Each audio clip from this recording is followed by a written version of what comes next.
நீங்க காலையில ஒரு 5 நிமிஷம் அலாரத்த ஸ்னூஸ் பண்ற அந்த ஒரு சின்ன முடிவு, வேறொரு பிரபஞ்சத்துல உங்க வாழ்க்கையே தலைகீழா மாத்திருக்கும்னு சொன்னா நம்புவீங்களா? ம். நம்புறது கொஞ்சம் கஷ்டம்தான். ஆனா அதானே மல்டிவர்ஸ் தியரி. ஆமா, கண்டிப்பா. இது வெறும் கற்பனை இல்ல.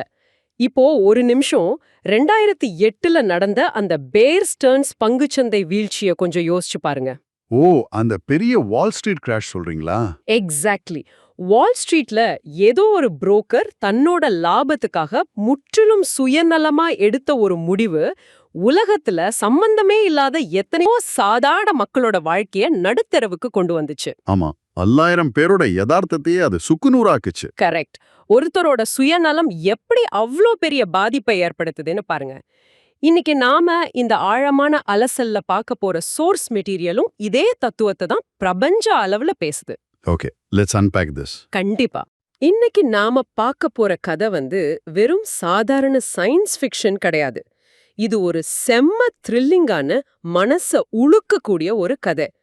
நம்ம எடுக்கிற ஒவ்வொரு முடிவும் அது சுயநலமா இல்ல தியாகமா அப்படிங்கிறது பிரபஞ்சத்துல என்ன தாக்கத்தை ஏற்படுத்துதுங்கிறத பத்தின ஒரு சைக்கலாஜிக்கல் த்ரில்லர். அதாவது இந்த சோர்ஸ் மெட்டீரியலோட மைய கருத்தே அந்த தாக்கம் பத்தினது தான். அந்த ரிப்பிள் எஃபெக்ட்னு சொல்லுவாங்க இல்லையா, அதுதான். மனிதர்கள் எப்பவுமே தங்களோட முடிவுகளை ரொம்ப சாதாரணமா நினைச்சிடுறாங்க.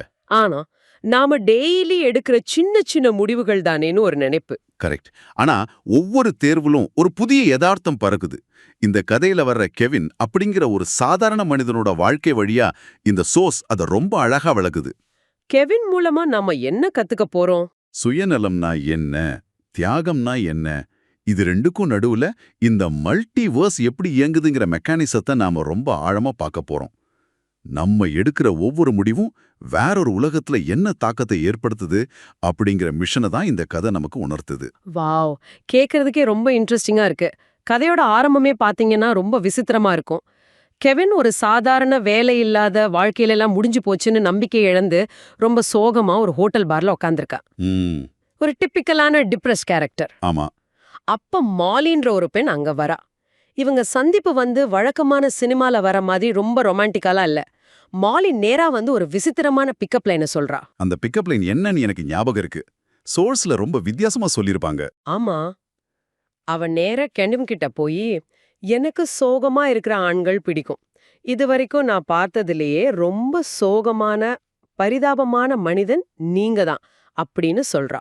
அவன் நண்பர்கள் கொடுத்த ஒரு சவாலுக்காக தான் அவ அப்படி பேசுறா. ஆமா, அது ரொம்ப விசித்திரமான ஒரு ஆரம்பம். ஆனா அந்த சந்திப்புக்கு பின்னால இருக்கிற உளவியல் ரொம்ப முக்கியமானது. அது எப்படி இருக்குன்னா, பாக்கெட்ல 10 பைசா இல்லாதப்போ லாட்டரி அடிச்ச மாதிரி ஒரு ஃபீல். ஏன்னா கெவின் அவ்ளோ சோகத்துல இருக்கான். எக்ஸாக்ட்லி. அவங்க 2 பேரும் தங்களோட குறைகளை அங்க மறைக்க முயற்சி பண்ணவே இல்ல. மாலி அந்த சவாலுக்காக வந்தாலும் அவளோட அந்த அப்பட்டமான உண்மை கெவினோட அந்த இரண்ட மனநிலைக்குள்ள ஒரு சின்ன ஸ்பார்க் உருவாக்குது. ஒரு வழி அவங்க காதலிச்சு கல்யாணமும் பண்ணிக்கிறாங்க. ஆனா காதல் மட்டுமே வாழ்க்கையை ஓட்டிடாது. கரெக்ட். பில் கட்டணும், வாழணும் இல்லையா? ஆமா. கொஞ்ச காலத்திலேயே அவங்க கல்யாண வாழ்க்கையில விரிசல் விழ ஆரம்பிக்குது. பில் கட்டுறத பத்தி போன்ல சண்டை போடுற அளவுக்கு நிலைமை ரொம்ப மோசமாகுது. அந்த செம டென்ஷனான நேரத்துல தான் ஒரு பெரிய கார் விபத்து நடக்குது. சோர்ஸ்ல இங்க ஒரு சுவாரஸ்யமான விஷயம் சொல்லியிருக்காங்க. அந்த விபத்தை கெவினும் மாலியும் கண்முன்னாடி பாக்குறாங்க. ஆனா 2 பேரோட பதிவுகளும் முற்றிலும் மாறுபடுது. வாட்ஸ் ஃபேசினேட்டிங் ஹியர் இஸ், மனிதர்கள் எல்லாத்தையுமே தங்களுடைய கண்ணோட்டத்துல தான் பார்ப்பாங்க அப்படிங்கிறது தான். அந்த விபத்து வெறும் பிசிக்கலான விஷயம் கிடையாது. ஆமா, இது எப்படி இருக்குன்னா ஒரு உடைந்த கண்ணாடியில உங்க முகத்தை பாக்குற மாதிரி இருக்கு. 2 பேருக்கும் நடக்கிறது ஒரே விபத்து தான். கரெக்ட். ஆனா அவங்க மனநிலைங்கிற தனித்தனி கண்ணாடி வழியா பார்க்கும்போது பிம்பங்கள் வேற வேறையா தெரியுது. மனிதர்களோட அகவயமான கண்ணோட்டம், அதாவது சப்ஜெக்டிவ் ரியாலிட்டி, இதை உணர்த்துது. ஒருத்தருக்கொருத்தர் பேசாமலே தப்பா புரிஞ்சுக்கிறது தான் உலகத்துல உள்ள பல பிரச்சனைகளுக்கும் காரணமா இருக்கு. எக்ஸாக்ட்லி. கெவினும் மாலியும் அந்த விபத்தை வெவ்வேறு விதமா உணர்வது அவங்களுக்குள்ள இருக்கிற உளவியல் ரீதியான இடைவெளியை ரொம்ப தெளிவா காட்டுது. ஒரு நிமிஷம் இருங்க. கார் ஆக்சிடென்ட் நடந்தது சரி. அதுக்கப்புறம் எப்படி கெவின் வேற உலகத்துக்கு போனா? இதுக்கும் மல்டிவர்ஸ்க்கும் என்ன லிங்க்? விபத்துக்கு அப்புறம் கெவின் கண்முழிக்கும் போது தன்னை உபஹாரி அப்படின்னு சொல்லிக்கிற ஒரு மர்ம நபரை சந்திக்கிறான். உபஹாரி? அதாவது பெனிஃபேக்டர்? ஆமா. அந்த நபர் கெவினுக்கு ஒரு வேலை கொடுக்க முன் வருகிறான். அவன் கொடுக்கிற வேலைக்கு பேரு ஷிஃப்டர். ஷிஃப்டர்னா என்ன பண்றது? அதாவது மனிதர்களை ஒரு யதார்த்தத்திலிருந்து இன்னொரு யதார்த்தத்துக்கு மாற்றுவது. ஒரு ரியாலிட்டியிலேருந்து இன்னொரு ரியாலிட்டிக்கு ஷிஃப்ட் பண்றது. Here's where it gets really interesting, boss. அந்த உபகாரி சும்மா வாயில மட்டும் சொல்லாம தன் சக்திய நிரூபிக்க அங்க வேலை செஞ்சுட்டு இருக்கிற டீனா அப்படிங்கிற ஒரு வெயிட்ரஸ அப்படியே வேற உலகத்துக்கு ஷிஃப்ட் பண்ணிடுறான். ஆமா, பண்ணிட்டு அவளுக்கு பதிலா வேறொரு டீனாமின் பிரதிய இங்க கொண்டு வந்துடுறான். இத பார்த்தா எனக்கு ஒரு பெரிய சந்தேகம் வருது. ஒரு மனிதனை அப்படியே டைம் லைன்ல இருந்து பிடுங்கி வேற ஒரு இடத்துல வச்சா அந்த பட்டர்ஃப்ளை எஃபெக்ட் காரணமா மொத்த யதார்த்தமுமே கொலாப்ஸ் ஆகிடாதா? இப்போ அந்த ஷிஃப்டிங் மெக்கானிசத்தோட நுணுக்கமே அதுதான். பிரபஞ்சம் எப்பவுமே தன்னைத்தானே பேலன்ஸ் பண்ணிக்க முயற்சி செய்யும்னு உபகாரி சோஸ்ல விளக்குறான். ஓ, பிரபஞ்சமே பேலன்ஸ் பண்ணிக்குமா? ஆமா, நீங்க சொல்ற பட்டர்ஃப்ளை எஃபெக்ட் பெரிய மாற்றங்களுக்கு தான் பொருந்தும். உபகாரி என்ன சொல்றான்னா, சின்ன சின்ன மாற்றங்கள் ஈஸியா வேலை செய்யும். அதாவது ஒரு டீனாவுக்கு பதிலா அவளைப் போலவே இருக்கிற சின்ன குணாதிசயங்கள் மட்டும் மாறுபட்ட இன்னொரு டீனாவை வைக்கிறது. எக்ஸாக்ட்லி. அப்படி வைக்கும்போது அந்த யதார்த்தம் அதை ஏத்துக்குது. ஆனா பெரிய திசை மாற்றங்கள், அதாவது ஒருத்தரோட மொத்த வாழ்க்கையே தலைகீழா மாத்துறப்போ அது மனிதர்களோட மனசை வெகுவா பாதிக்கும்னு உபகாரி சொல்றான். ஓட்டிவ் என்னவா இருக்கும்? If we connect this to the bigger picture, அவனோட தத்துவம் ரொம்ப இருண்டது. உபகாரி தன்னை ஒரு தீய சக்தியாவோ இல்ல ஒரு கொம்மு வச்ச பேயாவோ காட்டிக்கல. அப்புறம் அவன் எதை நம்புறான்? அவன் சுயநலத்தை முழுமையா நம்புறவன். மத்த உலகங்கள்ல இருக்கிற கெவினின் பிரதிகள், அதாவது வேரியன்ஸ் எல்லாரும் தங்களோட சுயநலத்துக்காக இந்த வேலையை ஏத்துக்கிட்டாங்கன்னு அவன் சொல்றான். ஓ, தங்களுக்கு பிடிச்ச மாலி கிடைப்பாங்கிற ஆசைக்காக மத்த கெவின்லாம் ஓகே சொல்லிட்டாங்களா? ஆமா, மனிதர்களோட அடிப்படை குணமே சுயநலன்தான் அப்படிங்கிறது தான் உபகாரியோட சித்தாந்தம். ஆனா நம்ம கெவின் என்ன பண்றான் தெரியுமா?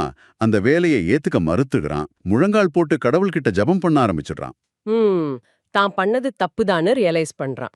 ஆமா, நான் பண்ணது தப்புதான், எனக்கு உதவி பண்ணுங்க அப்படின்னு வேண்டான். இத பார்த்ததும் அந்த உபகாரிக்கு செம்ம டென்ஷன் ஆயிடுது. அவனோட ஈகோ ஹர்ட் ஆகுது இல்லையா? ஆமா, உனக்கு இவ்வளவு சோதனைகளை கொடுத்தும் நீ அவரை நம்புறியா? நான் தான் அவரை விட மேலானவன்னு கோவப்பட்டு கெவினை ரொம்ப மோசமான ஒரு இருண்ட உலகத்துக்கு தூக்கி போட்டுடுறான். கெவின் ஜெபம் செஞ்சது உபகாரிய பொறுத்த வரைக்கும் ஒரு மிகப்பெரிய தோல்வி. அது ஏன் அவனுக்கு அவ்வளோ கோவத்தை கொடுக்குது? ஏன்னா ஜெபம் அப்படிங்கிறது தன்னை விட ஒரு பெரிய சக்தி இருக்குன்னு நம்பி தன் சுயநலத்தை விட்டு கொடுப்பது. சுயநலத்தை மட்டுமே மூலதனமா வச்சிருக்க உபகாரிக்கு அதை சுத்தமா பொறுத்துக்க முடியல. அதனாலதான் கெவின் அந்த டிஸ்டோபியன் உலகத்துக்கு மாத்துறான்.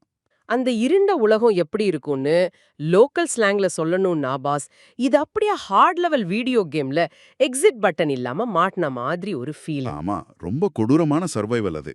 அங்க கரெக்டா 5 வருஷம் ஓடி போச்சு.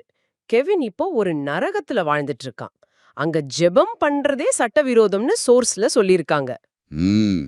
ஷிஃப்டர்கள் ரகசியமா மனிதர்கள் மத்தியில வாழ்ந்துகிட்டு எல்லாரையும் கண்ட்ரோல் பண்றாங்க.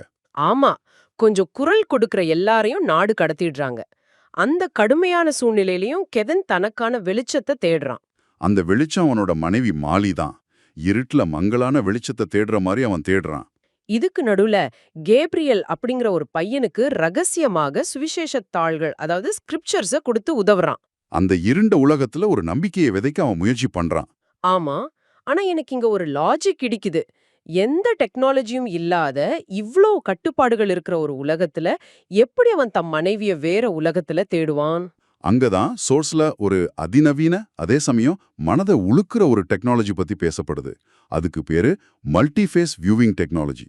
மல்டிஃபேஸ் வியூவிங் டெக்னாலஜியா? அப்படின்னா என்ன? அதாவது குவாண்டம் என்டாங்கிள்மெண்ட் அடிப்படையில வேறொரு டைமென்ஷன்ல இருக்கிற தங்களோட பிரதிகளை ஒரு ஸ்கிரீன் வழியா பாக்குற வசதி அது. ஓஹோ, வேற உலகத்துல தாங்க எப்படி வாழ்றோம்னு பார்க்க முடியுமா? ஆமா, ரூசோ என்பவன் ரகசியமா ஒரு கடையை வச்சிருக்கான்.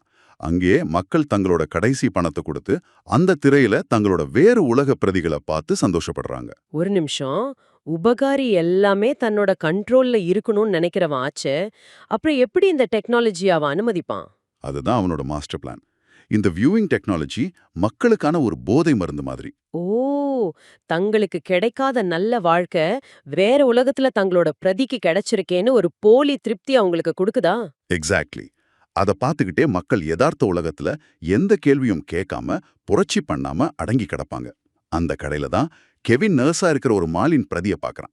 ஆமா, அவளை பார்த்த உடனே அது தன்னோட நிஜமான மாலிதான்னு அவனுக்கு தெரிஞ்சிடுது. எப்படின்னா அவ கழுத்துல கெவின் கொடுத்த உயிர்த்தெழுதலின் சின்னம் உள்ள நெக்லஸ் இருக்கு. அத பார்த்த உடனே அவனுக்கு ஒரு பெரிய எமோஷனல் பிரேக் டவுன் ஆகுது. நீங்களே யோசிச்சு பாருங்க, உங்க அன்பானவங்கள ஒரு ஸ்கிரீன்ல பாக்குறீங்க, ஆனா தொட முடியாது, பேச முடியாதுன்னா எவ்வளோ வலிக்கும். அந்த திரையில பாக்குறது மட்டும்தான் அவனுக்கு இருக்கிற ஒரே நம்பிக்கை. இது ஒரு கடுமையான உளவியல் சித்திரவதை. கையில கிடைச்சும் அனுபவிக்க முடியாத ஒரு தண்டனை. ஆனா கெவின் அதை தாங்கிக்கிறான். So what is this all mean? இதுக்கெல்லாம் என்னதான் தீர்வு? இப்போ கதையோட கிளைமேக்ஸ் வருது. உபகாரி திரும்பவும் அந்த உலகத்துக்கு வருகிறான். ஆமா, கெவினை சந்திக்க வர்றான். அப்போ கேப்ரியல் கெவினுக்கு ஒரு துப்பாக்கியை ரகசியமா கொடுக்கறான். உபகாரியை நெருங்கி செல்லும் கெவின் அவனை சுட மறுக்கிறான். துப்பாக்கியை கீழே போட்டுடுறான். அந்த இடம் ரொம்ப முக்கியமான ஒரு டிரான்சிஷன். நான் மட்டும் அந்த இடத்துல இருந்திருந்தா இவ்ளோ கஷ்டப்படுத்தின அந்த வில்லனை பொட்டுன்னு போட்டு தள்ளியிருப்பேன். ஏன் கெவின் அப்படி பண்ணல? This raises an important question. இந்த இடத்துல தான் சோர்ஸ் மெட்டீரியலோட ஆழமான தத்துவம் வெளிப்படுது. துப்பாக்கியால சுடுறது அப்படிங்கிறது பழிவாங்கும் எண்ணம். கரெக்ட். பழிவாங்கிறது எதிலிருந்து வருது? அதுவும் சுயநலத்திலிருந்து தான் வருது. உபகாரியே சொல்றான், தீமைனா கொம்பு வச்சுக்கிட்டு ரத்த வெறி பிடிச்ச பேய்கள் கிடையாது, அது வெறும் சுயநலம் தானே. ஓ, மத்தவங்களுக்கு முன்னாடி சுயத்தை முன்னிறுத்துறது தான் தீமையா? ஆமா, நீங்க துப்பாக்கியால அவனை சுட்டா நீங்களும் அவனோட சித்தாந்தத்துக்கு அடிமையாகிட்டீங்கன்னு அர்த்தம். ஒரு சித்தாந்தத்தை துப்பாக்கியால கொல்ல முடியாது. அன்பாலையும் தியாகத்தாலையும் மட்டும்தான் ஜெயிக்க முடியும்னு கெவின் உணர்றான். எக்ஸாக்ட்லி. கிளைமேக்ஸ் ட்விஸ்ட் இங்க தான் வருது. உபகாரி கெவினுக்கு ஒரு சாய்ஸ் கொடுக்கறான். உன்னையும் உன் மனைவி மாலி கிட்ட கொண்டு போய் சேர்க்கிறேன், இல்லனா நீ ஜபம் பண்ணதுக்காக எந்த தப்பும் பண்ணாம வேறு உலகத்துல கஷ்டப்படுற அந்த வேட்ரஸ் டீனாவை காப்பாத்துறேன்னு சொல்றான். ஆமா, ரெண்டுல ஒண்ணுதான் முடியும்னு ஒரு பெரிய அல்டிமேட்டம் கொடுக்கறான். ஆரம்பத்துல நான் சொன்னேன்ல அந்த 2008 பேர் ஸ்டர்ன்ஸ் பங்குச்சந்தை வீழ்ச்சி பத்தி. வால் ஸ்ட்ரீட்ல இருந்தவங்க தங்களோட லாபத்துக்காக மில்லியன் கணக்கான மக்களை நடுத்தருவுல விட்டாங்க. ஆனா இங்க கெவின் என்ன பண்ண போறான்? கெவின் இங்க அந்த வால் ஸ்ட்ரீட் மனநிலைக்கு நேர் மாறான ஒரு முடிவு எடுக்கிறான். தன் மனைவியா இல்ல சம்பந்தமே இல்லாத ஒரு பெண்ணான்னு வரும்போது தான் சுயநலத்தை விட்டு டீனாவை காப்பாத்த முடிவு செய்யறான். வாவ், அது எவ்வளவு பெரிய முடிவு! ஆமா, அப்போ கெவின் சொல்ற அந்த ஆழமான வரிகள் ரொம்ப முக்கியம். இந்த உலகத்துல தீமை இருந்தாலும் நன்மை, இரக்கம், நம்பிக்கை இருக்குன்னு சொல்றான். அந்த சுயநலமற்ற தியாகம் தான் கதையோட உச்சக்கட்டம். உபகாரியோட சித்தாந்தத்தையே அது உடைக்குது. கண்டிப்பா, அந்த தியாகத்துக்கு அப்புறம் தான் கதை ஒரு முடிவுக்கு வருது. ஆமா, அந்த தியாகத்துக்கு அப்புறம் கெவின் வேறொரு உலகத்துக்கு ஷிஃப்ட் ஆகுறான். அங்கே ஒரு ஹோட்டல் பார்ல இருக்கான். அங்க மாலியின் இன்னொரு பிரதியான லூசி அப்படிங்கிற ஒரு பொண்ணை சந்திக்கிறான். அந்த லூசி ஒரு குழந்தையின் சிங்கிள் மதர். கரெக்ட். அவகிட்ட போய் மீண்டும் பழையபடி இதுவரைக்கும் நான் பார்த்ததிலேயே ரொம்ப பரிதாபகரமான பொண்ணு நீதான் அப்படின்னு அதே பிக்கப் லைனை பயன்படுத்துகிறான். அந்த காட்சியில கெவினோட தெளிவு ரொம்ப முக்கியம். அவனுக்கு தெரியும், இது அவனோட உலகம் இல்ல, இவ அவனோட மாலியும் இல்ல. ஆனா அவன் சொல்றான், நான் வீட்டுக்கு போற வழிய கண்டுபிடிப்பேன் அப்படின்னு. ஆமா, எவ்வளவு பெரிய இருட்டிலும் நம்பிக்கை விடாம இருப்பதும் சுயநலமற்ற தியாகமும் தான் மனித குலத்தோட உண்மையான வலிமை அப்படிங்கிறத இந்த சோர்ஸ் நமக்கு கத்துக் கொடுக்குது இருக்கும்.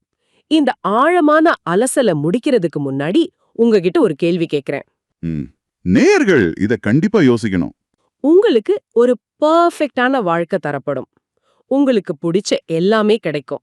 ஆனா அதுக்கு பதிலா உங்களோட வேறொரு பிரதி வேற உலகத்துல எந்த தப்பும் பண்ணாம நரக வேதனை அனுபவிக்கணும்னு யாராவது ஒரு டீல் கொடுத்தா நீங்க உங்க சுயநலத்துக்காக அதை ஏத்துப்பீங்களா? இல்ல கெவின் மாதிரி தியாகம் பண்ணுவீங்களா? யோசிங்க.